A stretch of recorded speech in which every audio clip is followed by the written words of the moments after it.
Appointments for testing, they are filling up very, very fast. Yeah, if you can even find them. Taylor Johnson, she joins us from one of the test sites with just how tough this whole process has been. Taylor, what are you learning? Well, Kelly, you all just showed just how long that line was at 78th and Prospect at that walk-up clinic, which was in that direction, and it stretched so far that it reached here to 75th and Prospect, where we are at the KCATA, where there is a testing pod right here behind me. Now, we did speak to some people yesterday who talked about just how frustrating it was to not be able to find a test and to be in those long lines, but they say that they're willing to do what they need to do. It's a shame that testing is not available. This COVID thing seems to not be going away no time soon, so I mean, just being safe.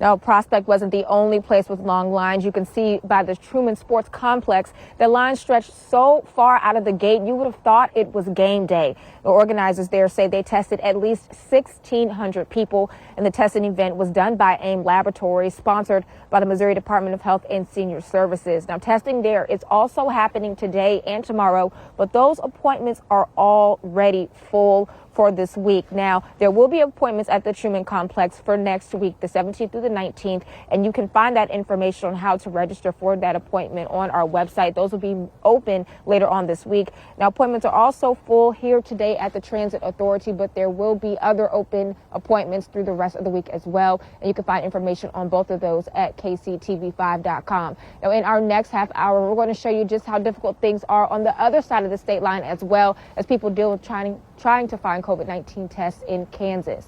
In Kansas City, Taylor Johnson, KCTV5 News. Thank you, Taylor.